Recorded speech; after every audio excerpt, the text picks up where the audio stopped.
Ala kullin ayyuhal ikhwah al-karim, hadis ini adalah merupakan tahdzir, peringatan dari Nabi kita Muhammad sallallahu alaihi wasallam. Tentunya bukan berarti bahwasanya kita meninggalkan dunia secara keseluruhan. Karena Allah sendiri berfirman dalam Al-Qur'an, "Wabtaghi fima ataakallahu daral akhirah wa la tansa nasibaka minad dunya."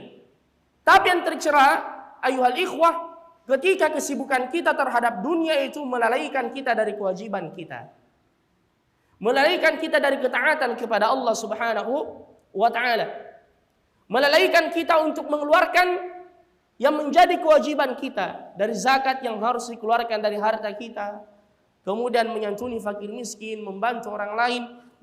Selama kita mencari nafkah dan mencari dunia, dan nabi-nabi Allah Subhanahu wa ta'ala juga pun demikian, mereka mencari nafkah, bahkan mereka masuk ke pasar sebagaimana yang Allah sebutkan di dalam Al-Qur'an, "Ma li hadzal rasul ya'kulu at-ta'ama wa yamshi fil aswaq." Orang-orang kafir berkata, mengapa ada rasul, mengapa ada utusan, dia bisa makan seperti kita dan juga masuk ke pasar berdagang seperti kita, sebagaimana profesi Nabi kita Muhammad sallallahu alaihi wasallam.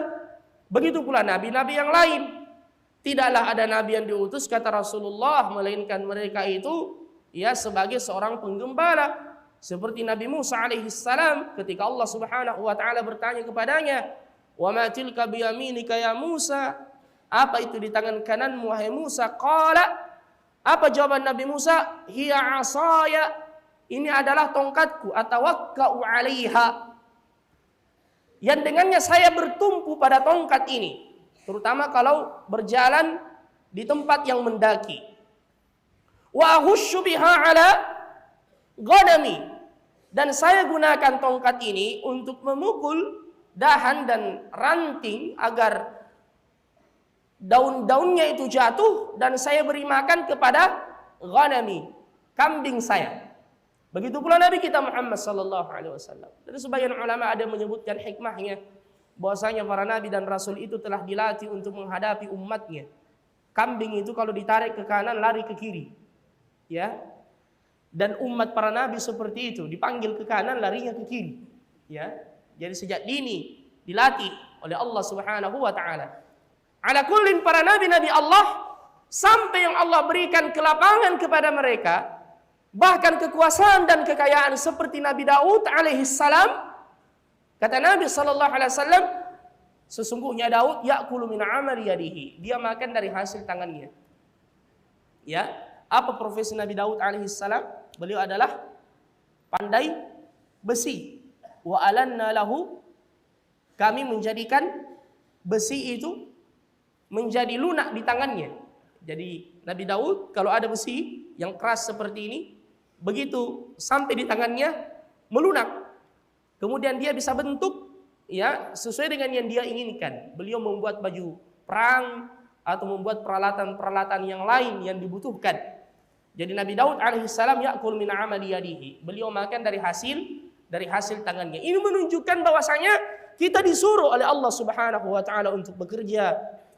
Bukan berarti kalau kita berbicara tentang kezuhudan terhadap dunia, kita cuma berada di masjid, berdoa, menunggu emas dari langit. Ya. Inna as-samaa'a la tumtiru dhahaba. Bahkan Allah Subhanahu wa taala berfirman di dalam Al-Qur'an, fa idza qudiyatis salatu, apa lanjutannya?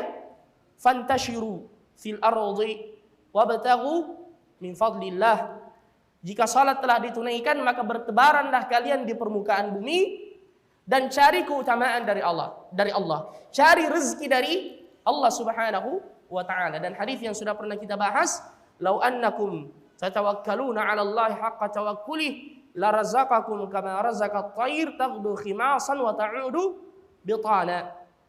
Andai kalian bertawakal kepada Allah dengan sebenar-benar tawakal, maka Allah akan memberikan rezeki kepada kalian sebagaimana memberi rezeki pada seekor burung yang keluar dalam keadaan perut yang lapar dan kembali dalam keadaan perut yang kenyang. Tapi saya tanya, apakah burung itu tinggal di sarangnya? Tidak. Nabi mengatakan taghdu, dia pergi meninggalkan sarangnya, dia mencari sebab, ya, dia mencari asbab ar-rizq, sebab-sebab rezeki, ya, karena bertawakal itu tidak menafikan al-kasb atau usaha yang kita lakukan. Oleh karenanya Al-Imam Ibnul Qayyim rahimahullahu tabaraka ta'ala mengatakan ar-rizqu rizqan. Rezeki itu terbagi menjadi dua. Rizqun tatlubuhu wa rizqun yatlubuka. Rezeki yang engkau cari, kemudian yang kedua rezeki yang mencarimu.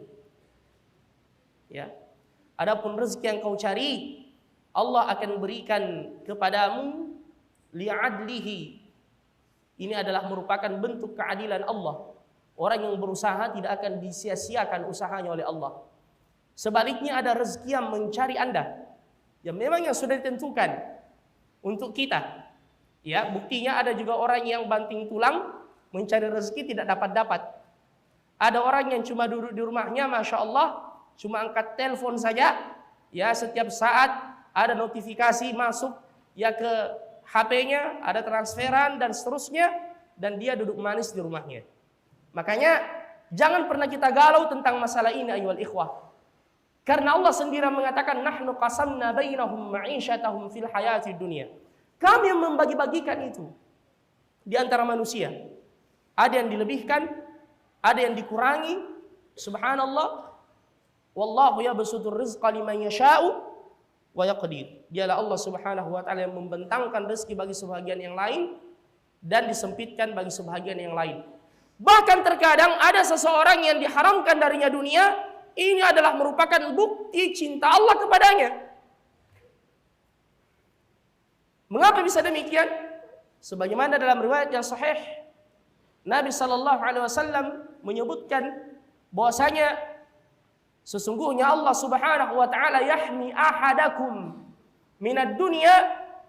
Allah melindungi seseorang dari dunia karena kecintaan Allah kepadanya, sebagaimana kalian melindungi orang yang sakit di antara kalian untuk makan dan minum jenis makanan dan minuman tertentu. Ya. Biasa ada pasien yang dirawat di rumah kita. Ayah kita, ya bapak kita, katakanlah dia kolesterol atau darah tinggi. Ya dokter mengatakan jangan makan daging.